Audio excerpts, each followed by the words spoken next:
Okay. Jay Snelson, the creator of the V50 lectures. Peter Fleming has been involved with V50 since the beginning, since the early 60s. Peter Boss is the author of the idea of insurance companies replacing the political state, being redesigned so that they can replace the political state. Alvin Lowi, great friend of Andrew Galambos, co-author of The Definition of Property. Spencer MacCallum, of course, the world-leading figure in the idea of private cities. This is a heavyweight panel here. Pardon me? Yes, that's right. And Alvin, that's a good place to start. You told me this is a reunion of sorts. What else this is, besides a panel, is a reunion of the class of 1964 entitled Roots of Freedom in Primitive Society and Prospects of Flower. Guest lecturer, Spencer Heath MacCallum. American Institute of Aeronautics and Astronautics, sponsored by the Free Enterprise Institute. We were all there. It's the first time any of us ever heard of the prospects of voluntary society, because at that time the Free Enterprise Institute was still grappling with politics. This guy gave his thesis, and that's what turned us on. So this is a class reunion. Thank you. Wow.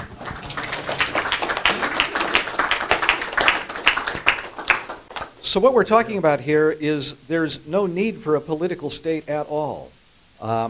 Cities can be private. Cities can be owned by individuals, just like a shopping center is owned today. And Jay, could you explain that concept? Tell people what we're talking about when we say private cities. Well, yeah, don't get me started. I always have a problem, can I cut it off in a half an hour or an hour? I was first introduced to this idea through Spencer MacCallum and his grandfather, Spencer Heath. And one of the least known important books of the last century is Citadel Market and Altar by Spencer's grandfather, Spencer Heath, in which he set forth the concept of proprietary communities as an alternative to the state. And Spencer, of course, being the leading expert on that, could explain it far better than I can. However, until you realize that there's something wrong with what we got,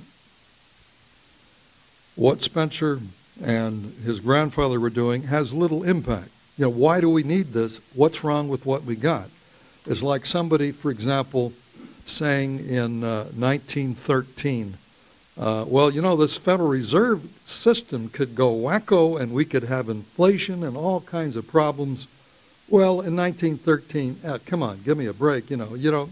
So they don't know there's a problem. So this provides a solution, but it only has impact when you know what the problem is. And essentially what the proprietary community, or what Spencer now calls, he doesn't like that term anymore. The entrepreneurial community. Entrepreneurial community.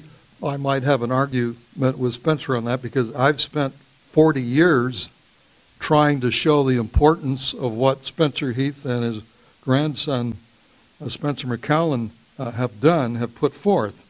And I always call it the proprietary community, so I've got a big investment in that term. You got a lot of work ahead of you. But if he wants to change the name of it, I don't have any problem with that. But I'll let him and others explain how this simple concept operates, the utility, the morality, the equity of it has no peer. And it's essentially, and I've said this before, and I'll keep, because I call it the proprietary community, I'll keep using that term, at least because that's the one I'm familiar with. I'll just say this, and I'll pass the microphone on. And that is, and I've said this to all of my people in all of my seminars, the proprietary community is the wave of the future, or there is no future. It completely obsoletes the state in its totality. So what else I can say about that, I don't know. I'll pass this on to... Peter Boss. There's two Peters here, Peter Fleming and Peter Boss. So, okay, Boss. The three concepts, the theme of Libertopia today is the technology required to get to stateless freedom. Three important technologies are private money system, insurance, and the private city. Peter, do you have any thoughts about how private insurance can operate in a private city? In 2 seconds. Actually, I want to start out by saying that the crises that we will be facing will create a number of opportunities for private communities to be developed. Greece, for example, is selling islands right now. I don't think they sell sovereignty yet, but I think for a price in the future, I think that will be very possible to get sufficient real estate to establish a proprietary community, Hong Kong, Singapore, somewhere, Dubai. I think this is doable. It's feasible financially, and I think the opportunity is coming very close at hand. I have done some work on it. We need about 8 square miles, which is, if I go through some of the communities, I'm not answering the question. For example, the Manhattan Island is 23 square miles. Monaco, 1.2 square miles, has 14,000 inhabitants. Vatican City is 0.17 square miles. Hong Kong Island is 34 square miles. Liechtenstein is 62 square miles, except it has no ocean, no water access. Belize is much bigger. Dubai is 24 square miles. If you're looking at the future proprietary community, I think 8 square miles would be sufficient to establish a number of things, and that will relate then to the insurance thing. Financial center is number one. We're going to run into a worldwide situation of deficit, fiat money exploding. Interim, we might have some gold and silver, but the ultimate of the virtual money and cyberspace money has to be established somewhere outside the United States. Legal tender laws and so forth, so would immediately get upon backfire the system of trying to implement it here. So the issue of establishing proprietary community somewhere would be very essential with regard to starting a virtual money system that I was explaining or talked about yesterday, and that would have a worldwide implication. Today, we have reached $4 trillion of money exchange, going all virtual money, going across the world. The trading worldwide on money is $4 trillion today. It's a huge business. So one of the opportunities we have is banking. The other one, of course, is hotels and tourism. The other one is established business.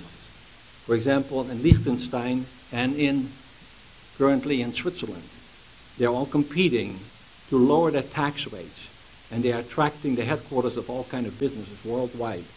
And that's a tremendous business opportunity, and it doesn't take much real estate again.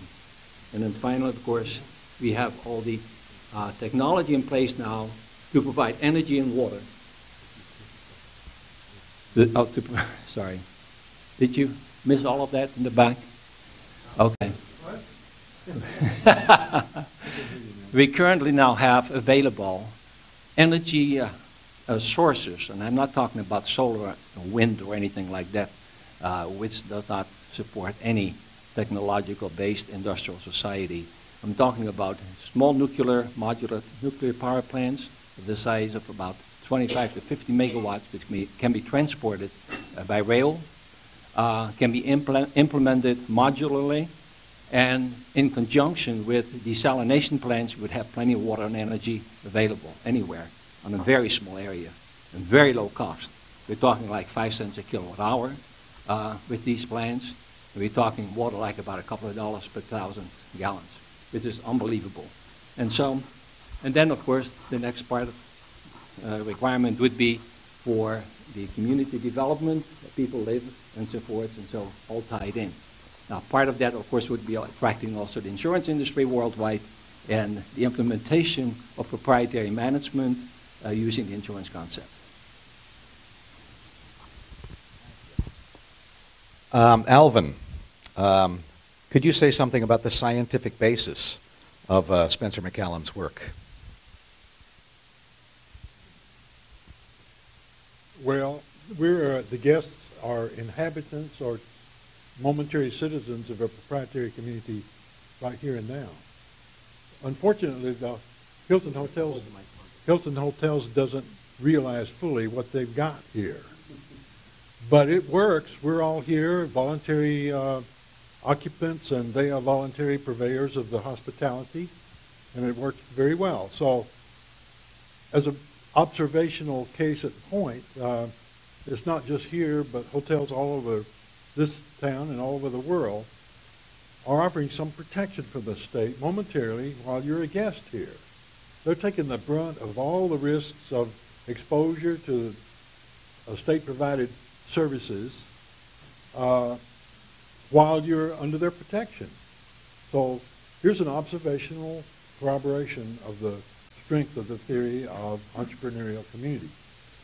But Spencer made the point, which may not have come across as emphatically as it should, is that entrepreneurial community is a business, and the occupants are all customers, as opposed to subdivision, which most of us are familiar with because that's the only way we own our land that we stand on. We're, as landowners, are simply consumers of or occupants of a fiefdom that we're trying to stave off invasion by the state and other predators. So consider the sanctuary here for the moment, which we were all enjoying, as a case in point. Thank you. So there's competition between private cities, and that is going to create imaginative, artistic cities. Peter Fleming is a literary agent. He's been working in Hollywood forever.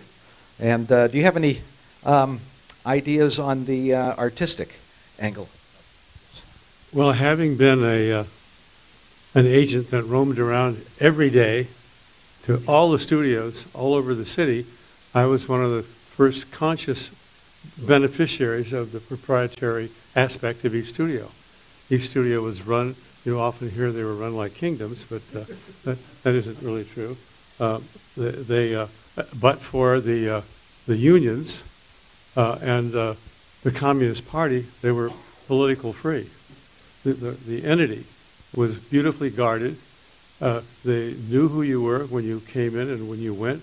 That you knew the terms of going there. If you worked there, you knew the terms, as I did as a drive-on agent, going everywhere every day. In fact, Alvin's example of the hotel here is only part of the story. This is part of Universal Pictures' giant, multi-acre proprietary community, which I spent a lot of time in back in the old days. So ever since I met Spencer and ever since I knew of Spencer Heath's work, I was enjoying the proprietariness of the things I was doing tremendously. Even the networks were proprietary, smaller. They didn't have back lots, but they had acres and acres, and they had lots of people. And I've always enjoyed the peace of contract. It's exactly what those all are, except for a few socialistic, horrible things that interfere in showbiz. But that's changing too. So I've lived a happier life knowing what came out of the Heath and the MacCallum wealth of knowledge. And I've enjoyed Peter's advancement, his own direction he's taking it in now, another one, and this is where it's really going. As Peter says, Tom Paine wrote Common Sense, which told everybody of many different attitudes in the colonies that we don't need a king anymore. No one had ever thought of that before. We don't need a monarchy. And now what we're all saying here is we don't need a government anymore. Another step ahead. And there's so many proprietary advancements have been made that we've all enjoyed without knowing it, that we're almost in place. The technology will put us in any one of the places that Peter's been thinking about for starting a new community. The technology makes it happen. Dubai is almost that kind of a place overnight. So it's an exciting life to know that we don't have to have predators tearing our door down because they don't like that we gave up our life's work to them, or that we didn't give enough up to them in tax. And I loved Spencer's word about people cannot entertain the atrocities that they suffer. They cannot entertain the atrocity. You can't see it unless they find or you show them an alternative. They can't see an alternative, period. I know I've been in real estate for 25 years, and I know that I can't tell a buyer that wall could be open to a beautiful, big, double door that will show you the entire ocean. They can't see it unless it's there. And that's the perfect analogy to your opening statement.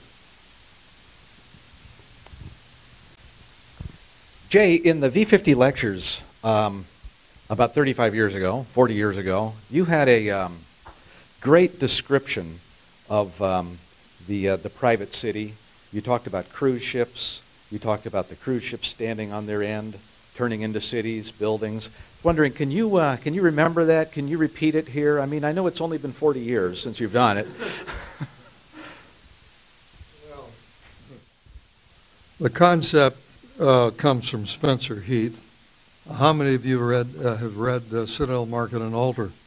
That's quite a large number, and I know Spencer can correct me if I have some of the details because he helped his grandfather edit the book. So, but essentially, one of the concepts was the illustration of an ocean liner. And on an ocean liner, first of all, no one requires us to go on the ocean liner. We enter into a contract with the steamship company. They provide us room number 27, and they tell you, in addition for the fee, we're going to have 3 meals a day. There's going to be a buffet at midnight. And if you get sick, we have a physician to take care of you. If you spill ketchup on your suit, we have cleaners to take care of that. You can do your hair. We have all of these services. We have a full library of books, and we have motion picture entertainment. And the beauty of this is that it's all run under the proprietary leadership of a single entrepreneur, or essentially a company is running this. And there's all kinds of services that they provide. In addition to this, they make sure that the captain knows how to get from point A to point B safely. This is good. And of course, from their end of it, they don't want to wreck the ship because that's going to hurt their bottom line for profit. So we have essentially a small city that's operating. If somebody gets rowdy and is causing problems or what have you, in some way destroying the ship's property or harassing other people who are on the ship has a security. They call in the security people and they deal with it. So essentially, the beauty of this thing is, on a small scale, is that the entire operation flows beautifully without glitches, without problems, and whatever problems there are can be easily dealt with, not by the state, not by the gunman, but essentially the authority of the captain and his crew to deal with any problems. When you're on this cruise, you feel safe. You're not worried about getting mugged or or what have you, and it's an example of what I keep calling a proprietary community. It's a profit-seeking mechanism where the goal is to make profit by preventing you from having problems such as theft, all these other things. And it's a beautiful example of a win-win community. Everybody wins, there's no losers. And so if the value of this concept is, and the hotel is another example that Spencer Heath used, the same thing. We have all of these services in this hotel that you would have on a cruise liner. And again, it's under proprietary administration. One of the key concepts that Spencer Heath and Spencer MacCallum has emphasized is the whole idea of having a single proprietary administrator, entrepreneur, whatever you want to call them, who entrepreneurs an entire community. And if you can entrepreneur a community of 25,000 people, and they get together and there's dispute resolution, it's all done by the proprietors. If you can do 25,000, there's no reason in principle why you can't do 50,000. If you can do 50,000, you can do 100,000. You can do 1 million.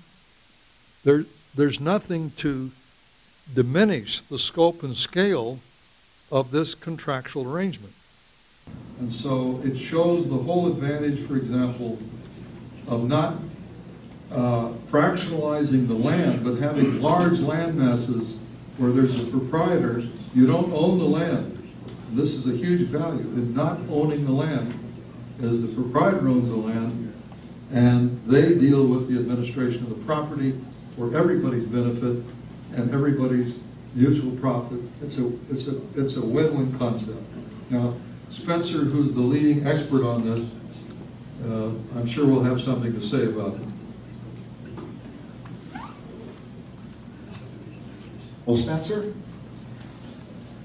we've had a whole bunch of guys here who've taken your idea and run with it. And It's my granddad's idea, really. well, your granddad's idea, and so you've been running with it too. Well, do you have any comments on how they've modified your idea, how they've mutated idea, and how it's developing?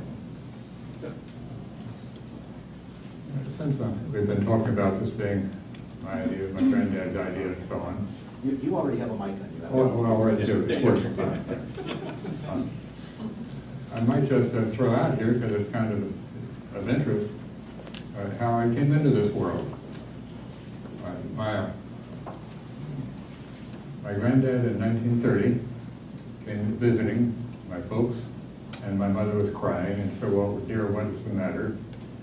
"Boo-hoo, Crawford says we can't afford another baby."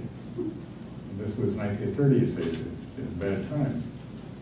And he went out of the room, came back a little bit later with a check for $1,000. Now, in 1930, that was a lot of money. He said, "Well, let's help." So I was bought and paid for.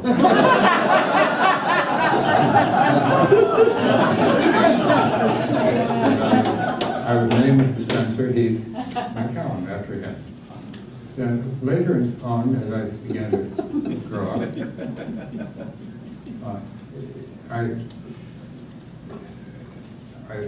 felt a closeness with him and his ideas, and worked closely with him, and I was the only one in the entire family that could get along with this old man. And he said several times, it was the best investment he ever made.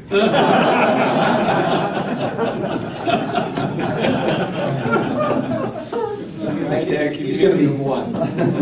He'll be happy with progress. I think we should get some questions from the audience. I'm going to hand you the microphone. Ah! Oh, thank you. Be careful. Oh, the microphone might squeal. I may have to... Why don't you come out front and ask some questions out here? Oh, okay. We'll get a feedback. Otherwise, we'll get feedback. Yeah.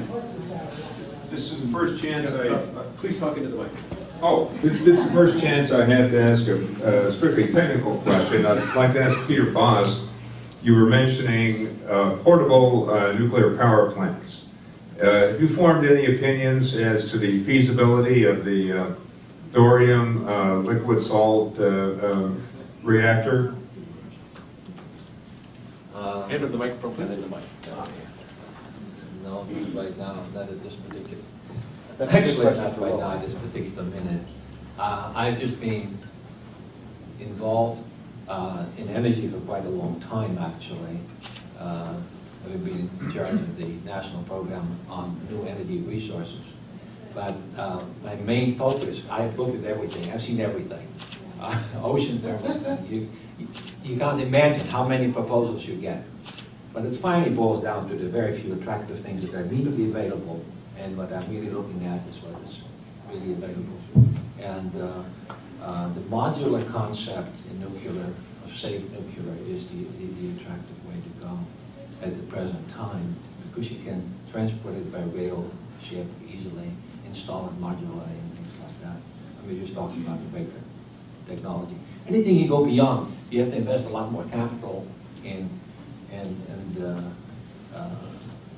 typically what makes economic sense is being developed what's readily available. And so, other than that, I have no comment. Do you have any comment on that one? I could address that. That idea of Talk closer to the mic. a little closer. Yep. Okay. Those of you who may not be familiar with thorium as one of the elements, as an alternative to uranium as a fissile material for fission produce nuclear energy. Thorium has not been developed, except possibly in India, because it's not a route to weapons. So in this country, it was never considered as a reactor material because there was no route to weapon material, to a weapon system from thorium. And it's therefore much cheaper and much less bureaucratized as a raw material, and is in fact a very attractive route to producing small modular nuclear reactors, because it would probably for a long time be unencumbered by regulation in other parts of the world. In this part of the world, I'm not sure you could escape the province of the state, but you might find a hospitable environment in some place in India, for instance, because it's a local material. I want to also say that entrepreneurial communities have to have, they don't just come out of thin air. Just because there may be a demand for tenancy to operate a business and have a place to run your life free of bureaucratic interference. But the community has to have some roots. And Peter mentioned energy and water as being important. I would like to emphasize that without energy and water as fundamental roots or community services, it's very difficult to establish a place to be. And the opportunity to develop an energy source using a nuclear fission is a very attractive route to doing this, because it does not involve transportation but only once. And it doesn't require transportation periodically for even logistics. So, and once you have energy, you've got water, you've got whatever. When you tell someone who's not oriented like we are that you don't need a state, they think you're crazy. The first thing they say, the first question they have is, who's going to build the roads? So Jay, who's going to build the roads? Spencer has a comment. Well, I'm sure all of us could comment on that. One of the big problems that the state has brought in is the construction of roads. That's a huge problem. It's created all kinds of displacements. Whenever the state does anything at all, people do things that they would not have done otherwise. So the state always causes what I call regressive domino effects. It doesn't matter what they do. It's a mistake. It's a blunder. And it always accomplishes essentially the exact opposite of what is intended. So the most innocent thing that we think the state is doing, well, post office, that must be good, or public libraries, well, surely that's a good thing. Public roads, how can we possibly get from point A to point B without public roads? And so there are all kinds of problems. For example, the exodus into the suburbs after World War II was subsidized by the states by building roads. We now have roads that may not have been built in a free market. We don't know, but maybe not likely. And so you have an unnatural exodus because they can get out to the hinterland or out in the country, and land is cheap. We can build a house for half the price as in downtown or whatever. So you have people doing things that they would not be doing in a free society. Or if they were doing it, it would be under other circumstances. And the roads, of course, if there's any road in a free society, it has to be built by a proprietary interest of some kind. Because it can't be built any other way. And so you have this exodus from the city. As a result of that, you have other things going on. The state has zoning laws. All of these things cause people to do things that they would not have been doing in a free society. But you have to take all of these interactions into consideration in order to really understand what's going on. So we have people making an exodus from the city. This is increasing property values are being lowered possibly. This may contribute to slums and various other problems that drive in crime, driving more and more people away from the city, all because the state started building these roads that simply were not a market venture. And so the idea of actually building a road and making a profit, that's where, in fact, somebody gave, one of the speakers here gave a talk on, did any of you hear it? I didn't hear it, but there was somebody gave a talk on private enterprise road building. But the concept is very simple. If you want to get from point A to point B, and there are several ways to do it. You can do mass transit, for example. At the turn of the century, the county of Los Angeles had the world's largest mass transit system. It was the old red car. You could go from Santa Monica to Newport Beach for a dime. For a dime. It was, and the streetcars were relatively quiet. They didn't pollute. They were powered by electric motors. And so we had this marvelous rapid transit system in greater Los Angeles County, which was eventually all uprooted by the state. And I won't go into the whole thing, but I'll end here because I'll just keep going on and on and on. Maybe I've already gone too far. But the idea of building a road for a profit is a very simple thing. This is not rocket science. There's any number of ways to pay for it. You pay for usage, and that means there's a market concept. It's win-win for mutual profit. And if the market says we want a road from A to B, somebody builds it, looking for a profit. It's not a difficult concept. Go ahead and state. Yeah, I'd like to comment on that. Question often comes up, well, don't you need eminent domain to lay out a route?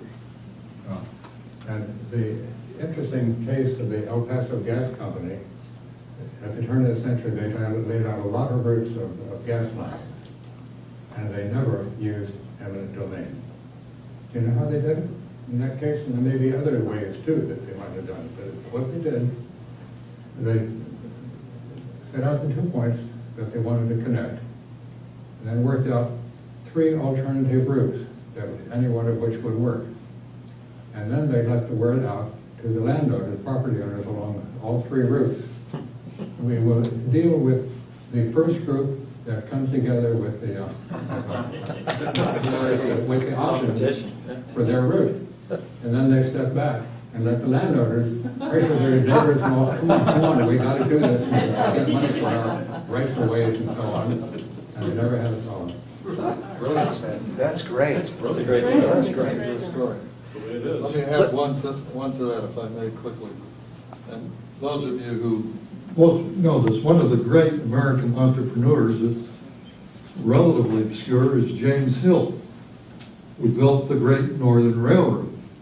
And the difference between the Great Northern Railroad and all the other railroads is that he built this railroad. It was a complete proprietary venture. They did not eminent domain 1 foot of land. And it was the best built railroad. And he had a long-term attitude. He said, I want to build the best railroad, but we have to put in the highest grade steel. We got to put in the best beds and so forth, on and on and on. It was a magnificent railroad. The other guys, Central Pacific, Southern Pacific, all these guys were subsidized by the state and all about the land grants and all of this, the right-of-way. And their goal was not a market phenomenon. They said, we've got to get from point A to B fast and complete this thing without consideration for the long-term idea of profits. And so these roads began to deteriorate much more rapidly than did the Great Northern. But James Hill proved that, because a railroad is a road, right? We're talking about roads, okay? He proved that this could be done. And it's one of those cases where if he hadn't done it, everybody said, well, you can't do that. Well, it was done. So you might read a little bit about Hill and the Great Northern. It's a marvelous story of the victory of private enterprise as the superior alternative always to everything the state ever does, ever thought of doing, can do, what have you, ad nauseum. Let's get another question from the audience here. Butler? Have him come up. I'd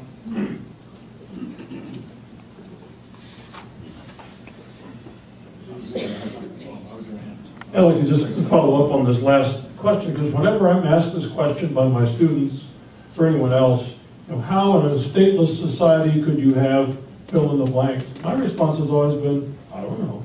I don't have any idea. I'm not the new Mr. Wizard. I'm not replacing the state in some fashion. I think there are hundreds of millions and worldwide, even billions of people who, in the exercise of their self-interest, figure out a lot of things. And they'll figure out a lot of different ways to build roads and libraries and everything else. My first introduction, serious introduction to economics came when I was in law school. And I studied under Aaron Director, who was Milton Friedman's brother-in-law. Aaron was always fond of referring to Milton as my New Deal brother-in-law.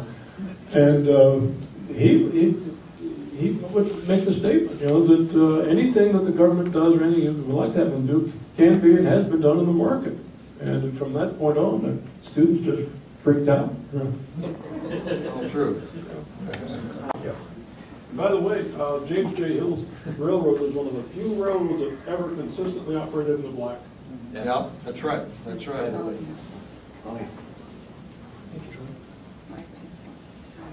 Here you go. Hi, I'm very intrigued by the 8x8 square mile proprietary community.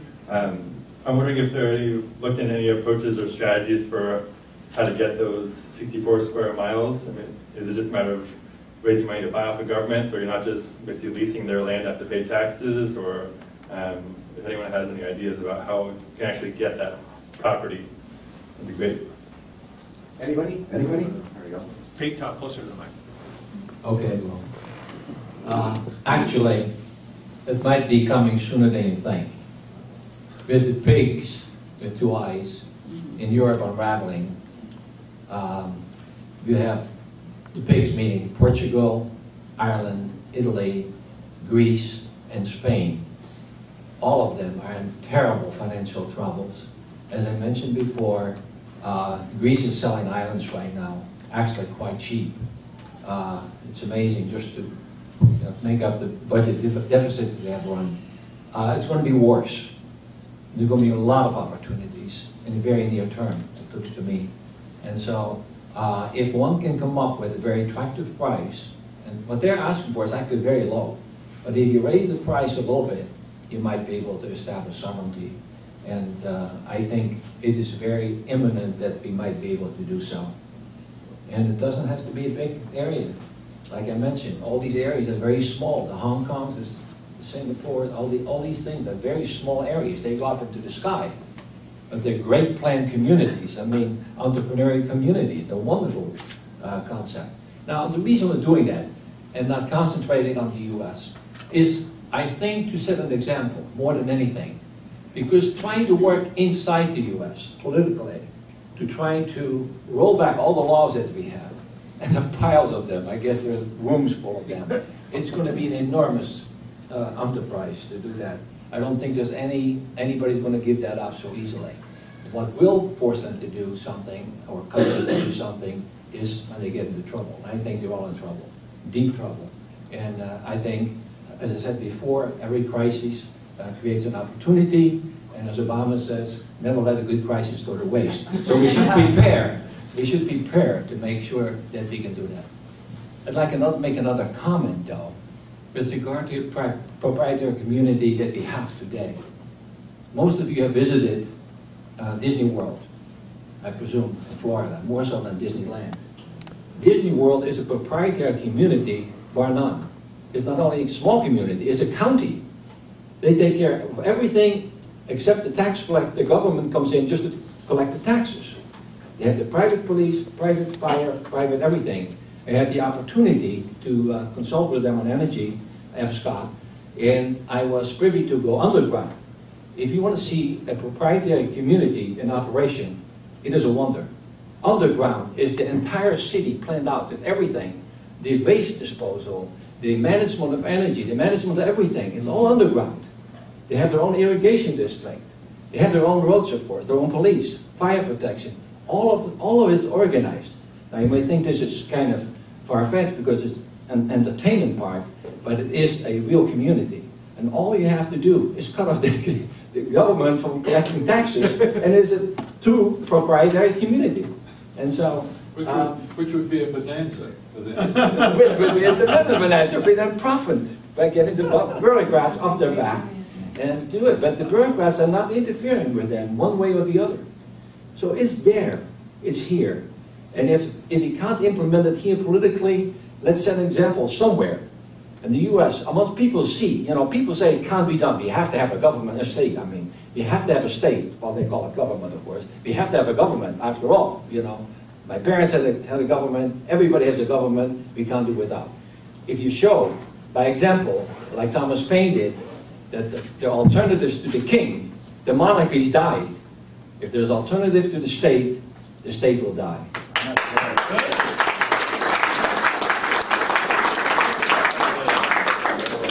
Any more questions? Okay. Ask it from your seat rather than coming up here. I'm not supposed to take the microphone beyond the plane. Repeat the question when he says it. I'll do that. Yes. What's your question? I'm curious to the extent that these 8 square miles, would they be completely like self-sustaining, or would they rely on goods that come from outside of their communities? And if so, could you possibly move away from using the national currencies of other countries completely? Private money systems. Private money. That's exactly the reason. Sorry. That's exactly one of the reasons why we might want to consider, at least in the beginning, to go outside, is to establish a proprietary sovereign money system. This means individual sovereignty of money. One of the great things that one of the bad things that the government did, they grabbed monopoly control of the money system. And that happened very succinctly. Various steps were involved. First the coinage, then the legal tender laws, and then the Federal Reserve System, which was in 1913 a de facto nationalization of all the banks. It was a monopoly situation by the government of issuing money. What I'm talking about, and what I talked about yesterday, is the issue of money by producers only. It's a contractual arrangement. And it will be a true money because it will be backed by the goods and services of the people that issue the money. It will be individual sovereignty of money. And to establish that, we may have to go outside the United States. And as I said, it's virtual money. It's cyberspace money. So you don't have vaults necessary. You don't have gold there. You're not subject to hold-up. Nobody's going to invade you if you don't have gold. It's all an entry of debit and credit bookkeeping system that goes through the world. And like I mentioned before, $4 trillion being traded money-wise in any type of currency. You can go to dollars, you can go to francs and euros. And it's all done by computers. Just a couple of young guys actually sitting there 24 hours a day, 7 days a week, 365 days a year. Never stops. The bank never closes. The international bank is open all the time. $4 trillion a day today. What a tremendous business opportunity. And what a great thing to do. And this is why the ability to raise the money for venture outside the United States is extremely large, because you have businesses that, you know, are unbelievable in potential from a profit point of view, economically. Spencer, you had a comment on that. You already have a microphone.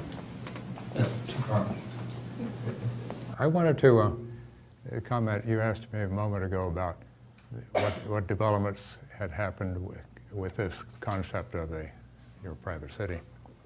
And the thing that I'm most impressed with was the idea that Al Lowi came up with of artificial root systems for a community. The idea would be to develop all of the energy management system involving all the uses of energy. And this would be like a root system for a community. And Al proposed that it be developed and then leased to the community, and he would operate it, or whoever owned it would operate it. And the incentives would be right there, because it would be to his interest. He would have he would lease it for the costs, and then his profit would come from an equity interest in the entire development.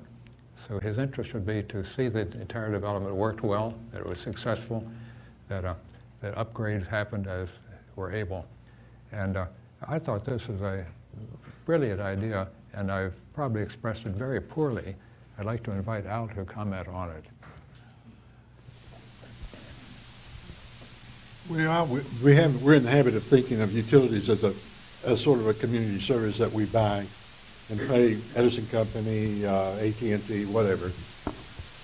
But when you think of the entrepreneurial community, it has to have its own roots. Everybody has to be someplace. But they ain't going to be someplace long unless they have sustenance there.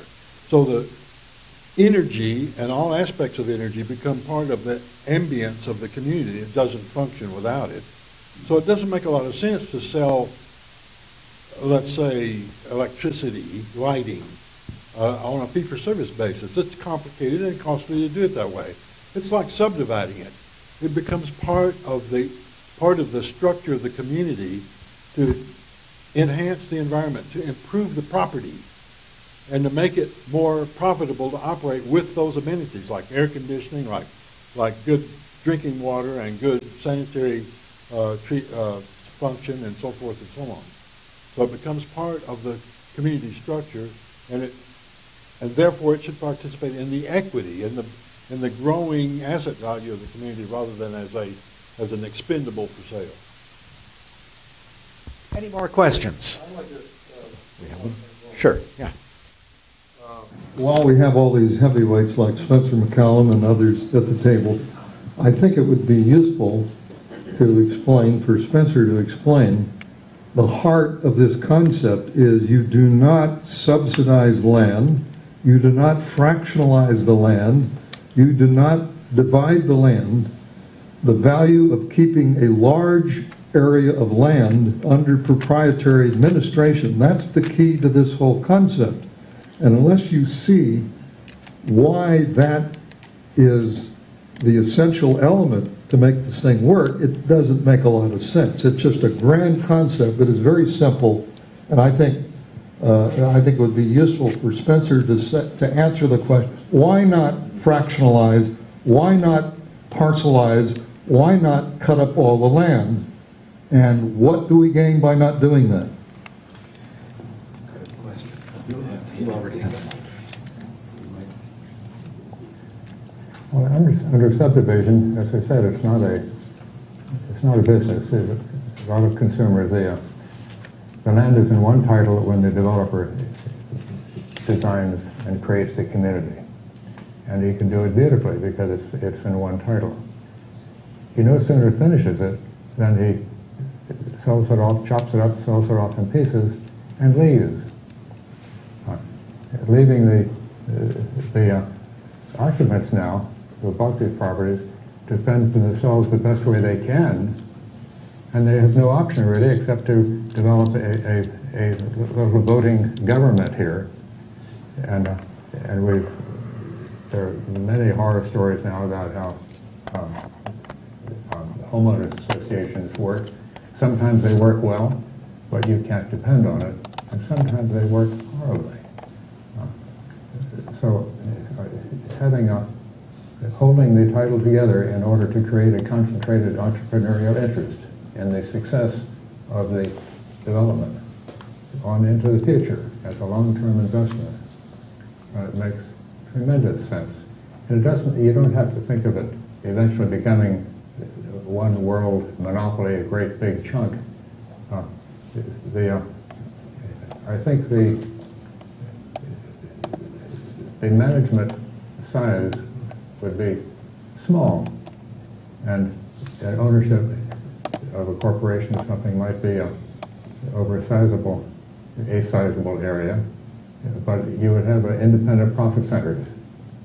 And I think that people's experience would be in small groups, essentially face-to-face communities, like as in the primitive experience we've had in anthropological literature, with the manager managing an area where he basically recognizes all of the people and deals with and provides leadership and tenant selection, so that you have compatible tenants and you get a synergy here. You want to draw in tenants that will work well with others and so forth. And I think it's an exciting whole area in the future. Now, I might say that since I mentioned the anthropological basis, and Charles just passed me a little note. How about the anthropological basis of the state? The pattern in prehistoric societies was one of really a voluntary society. Internally, they were very strong. We have the idea of the headman being the man with the big club and so on, and that's a totally fallacious idea.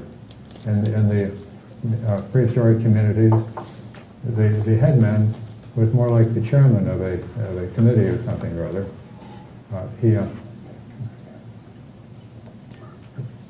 I like the experience of one ethnographer who'd been doing field work with the Fox Indians, and he was a young graduate student, and he'd been interviewing everybody and finding out just what they did in the community. And finally, he was about to finish, and there was one old man over there he hadn't yet talked to, and he asked the fellow he was with, "Now, what's that old man over there do?" "He doesn't do anything. He just keeps things going around here."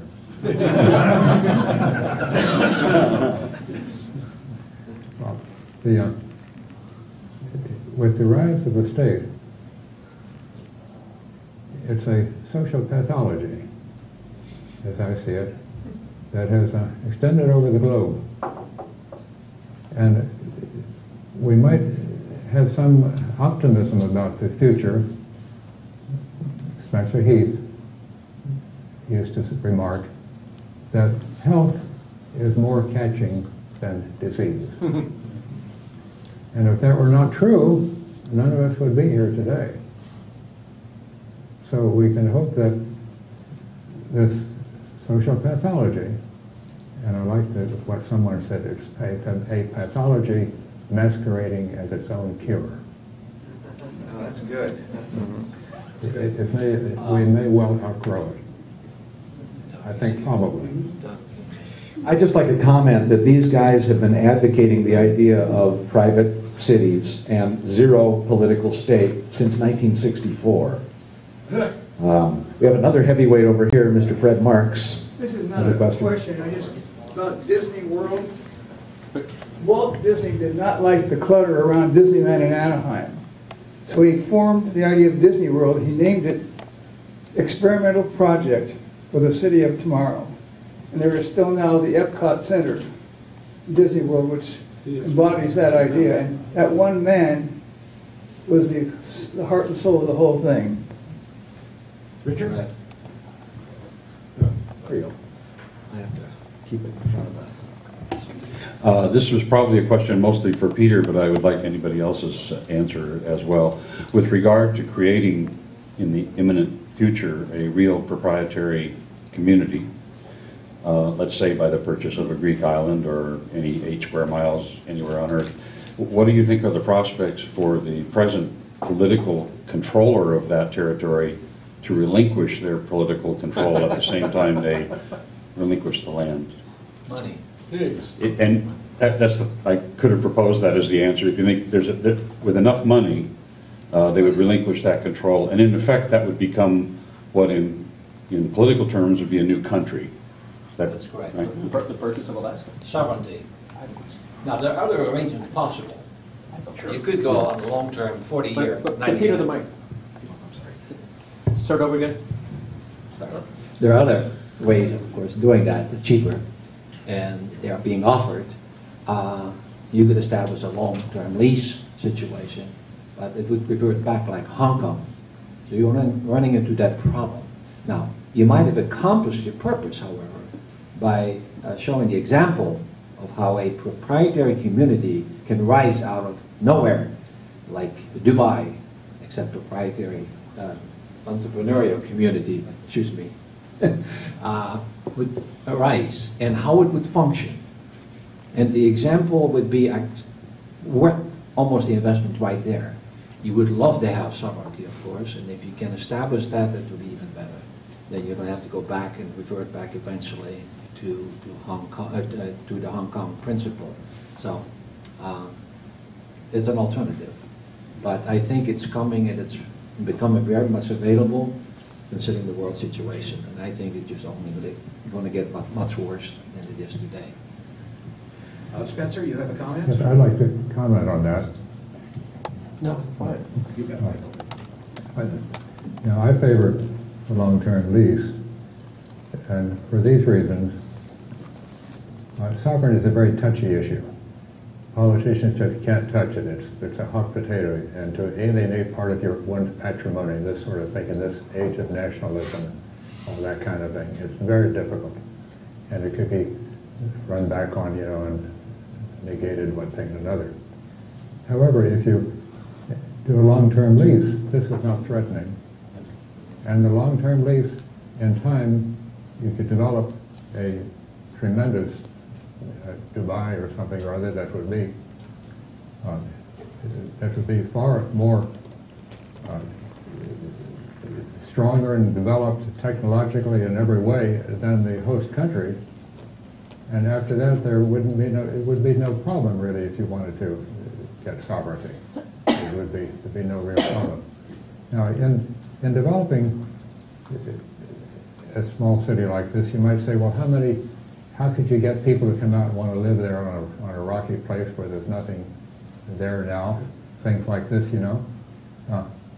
well, I don't see it developing that way. I would see it developing within industry, target industries first, for which the location would be quite suitable.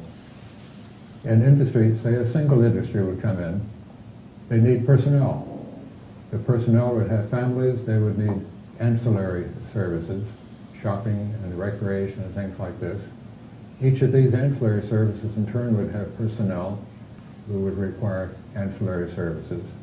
And I see in this way there would be a natural growth of an entire complex community. So I see, well, that's how I envision this happening. It could be like Dubai, though. With investment, with the business coming in, like, for example, it could be like the Dubai concept. Excuse me.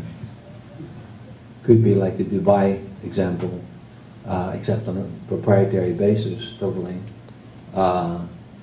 You establish a tourist industry, a banking industry, which I mentioned before, would be huge in terms of attracting capital, And of course headquarters of corporations.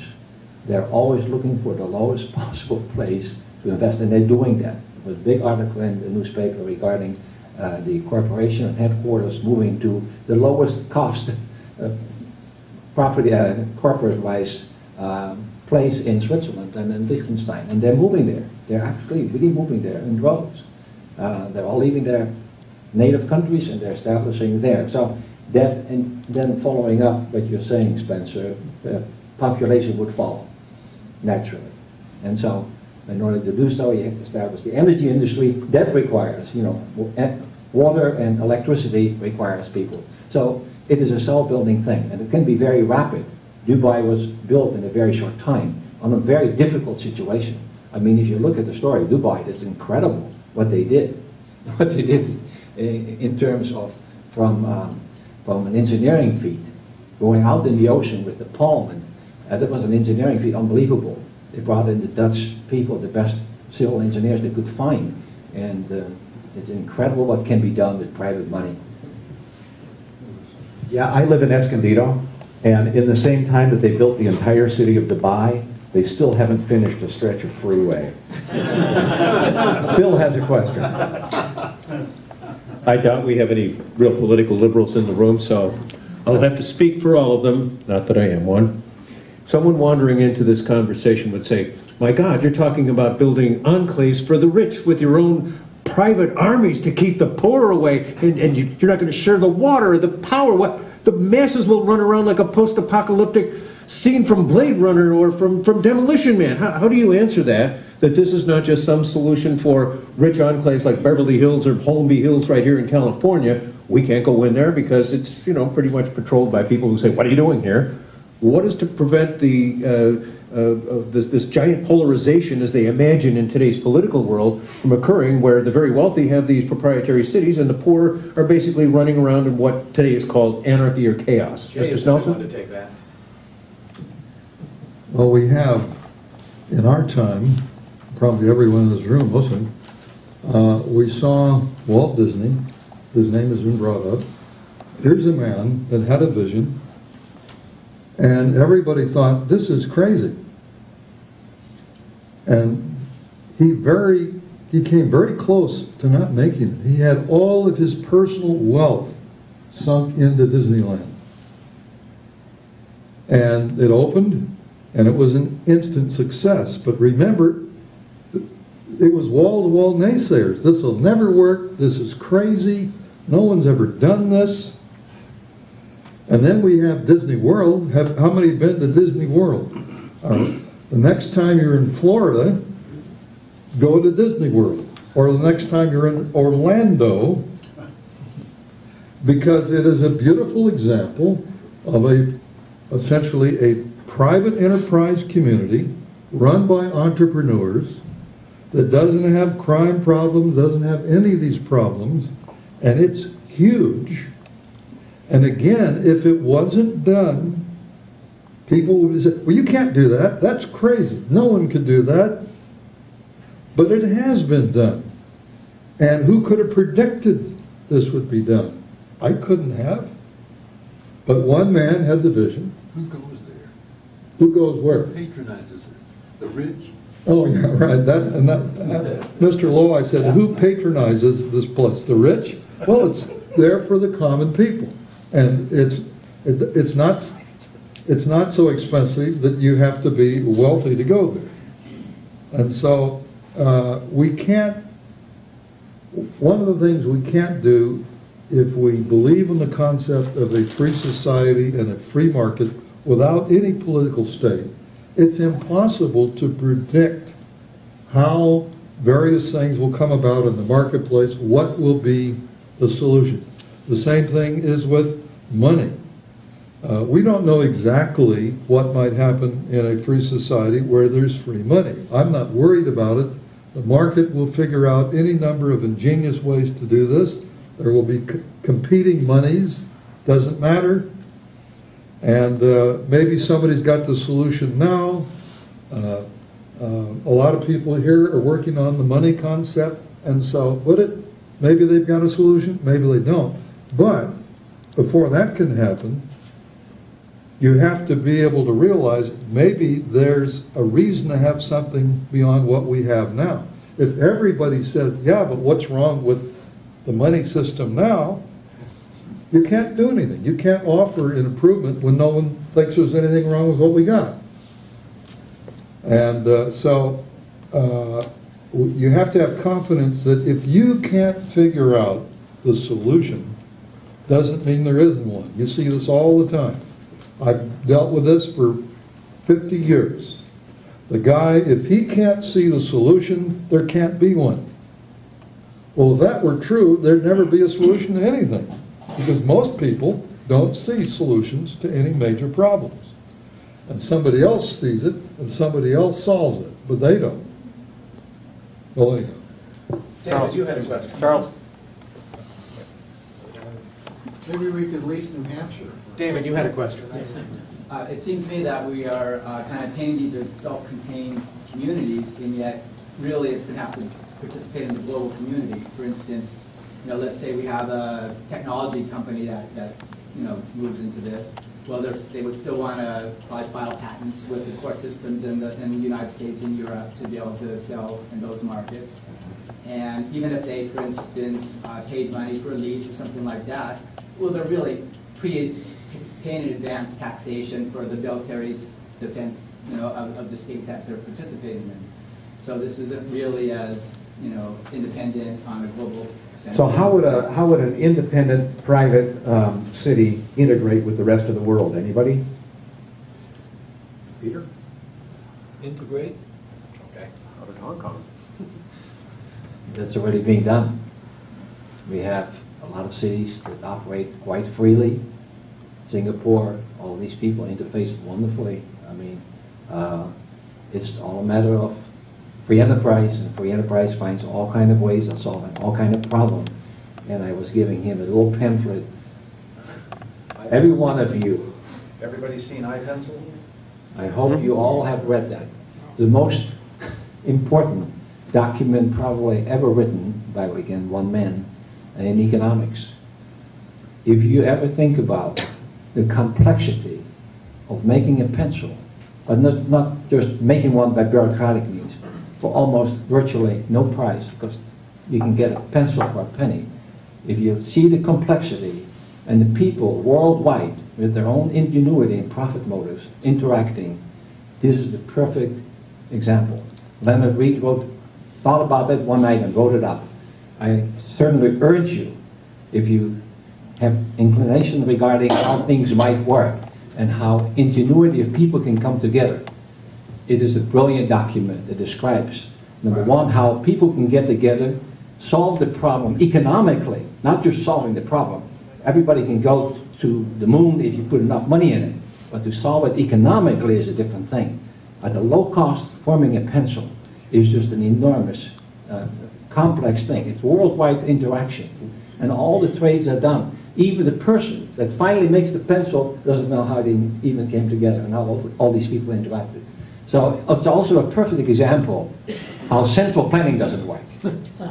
It's a perfect example of anybody that has the audacity to think they can run a country or a state or a city or even a homeowners association. It's out of his mind. It just doesn't work that way. It's the interaction, the invisible hand, the profit motive, the regulator, the natural regulator that brings all these things together, makes all these things happen, and the marketplace will solve the problem for you. That happens with money, that happens with everything, it will happen with a free society. But we have to get people rid of the idea that the state is necessary. So one way or the other, we have to set an example, you can do it. Once people do it, then, you can ask the question, who needs the state? I'd like to second that about... There's a little essay called iPencil. It's very entertaining, and I've often thought in teaching a course in anthropology or economics, it would be the first reading that I would offer the student, and it's short. iPencil by Leonard Reed. I'll bet everybody in this room has read that. If not, you can download it on the internet.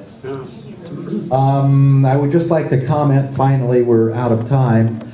These ideas are presented of zero state and private cities in an extremely organized and in-depth way in the V50 lectures. If you haven't heard these, please buy them. At 4 o'clock, the next panels are private communities. Then at 4:45, letting 1,000 free cities bloom. And finally at 5:30, a panel, I'd rather be in Libertopia. So thank you very much, everybody.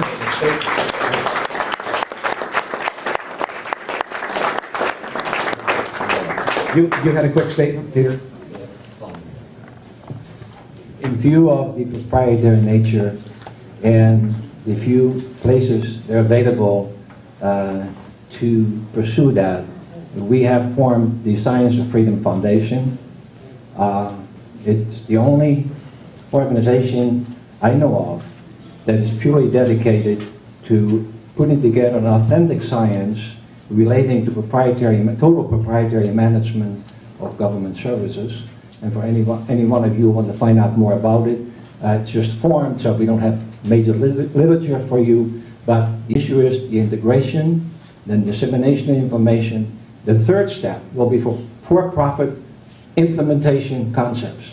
And if you want to be on the distribution list, please take my card and I'll get you informed whatever future events will come about. Thank you very much, everybody.